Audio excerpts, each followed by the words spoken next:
सिंध प्रांत के हैदराबाद नामक शांतिपूर्ण गांव में द्रौपदी नाम की एक छोटी लड़की अपने प्यारे माता पिता गिदुमल और सीता के साथ रहती थी। वर्ष बीत गए और द्रौपदी एक आकर्षक युवती बन गई। उसकी सुंदरता पूरे शहर में चर्चा का विषय बन गई। द्रौपदी के पिता गिदुमल उस स्थान के मीर के लिए काम करते थे। उसकी सुंदरता की चर्चा पूरे शहर में होने लगी। यह खबर जल्द ही शक्तिशाली मीर के कानों तक पहुंच गई। मैंने द्रौपदी की सुंदरता के विषय में सुना है। वह मेरी ही होगी। गिदुमल के पास उसे सौंपने के अलावा कोई विकल्प नहीं होगा। मीर की नजर द्रौपदी पर है।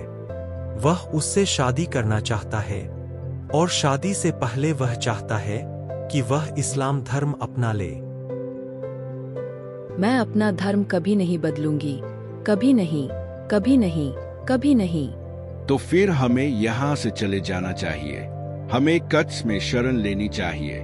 कच्छ के राजा अवश्य हमारी सहायता करेंगे। गिदुमल अपनी पत्नी, बेटी और परिवार के अन्य सदस्यों के साथ कच्छ चले जाते हैं। महाराज, हम आपकी सुरक्षा चाहते हैं। मीर का साया हम पर मंडरा रहा है। यहाँ तुम्हारा स्वागत है गिदुमल। तुम मेरे शासन में शांति से रह सकते हो। वे भागने की हिम्मत कैसे कर सकते हैं?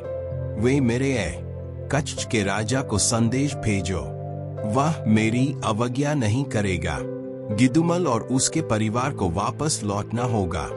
गिदुमल और उसके परिवार को हैदराबाद वापस लाया गया। उनके चेहरे पर भय साफ झलक रहा था। हमारे पास कोई बचने का रास्ता नहीं बचा है। कुछ दिनों के बाद द्रौपदी और उसकी माँ एक साथ बैठीं। द्रौपदी को तरबूज खाना बहुत पसंद था। माँ ने बड़े प्यार से तरबूज काटा और अपनी बेटी को दिया। द्रौपदी, कृपया प्रांगण में आइए। बेटी, मीर नहीं रुकेगा। वह तुम्हें अपनी पत्नी बनाना चाहता है। कभी नहीं। मैं उससे कभी शादी नहीं करूंगी और नहीं अपना धर्म बदलूंगी। फिर एक ही रास्ता बचता है। पी लो मेरे बच्चे, जहर पी लो। अपनी इज्जत बचाने का यही एक तरीका है। रात के अंधेरे में एक पिता ने अपनी प्यारी बेटी को अंतिम विदाई दी, जिसका एकमात्र अपराध उसकी सुंदरता और उसका धर्म था। अगली सुबह गिदुमल मीर के दरबार में प्रवेश करता है, अपने आने वाले भाग्य से अनजान।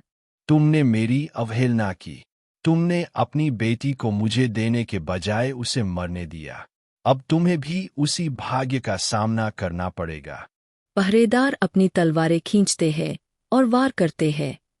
गिदुमल जमीन पर गिर जाता है। मीर देखता है। उसका गुस्सा शांत नहीं होता, लेकिन उसका दुश्मन पराजित हो जाता है। और इस तरह पिता और पुत्री दोनों शहीद हो गए। उनकी कहानी समय के साथ दफन हो गई। फिर भी युगों तक उनकी कहानी सुनी जाती रही।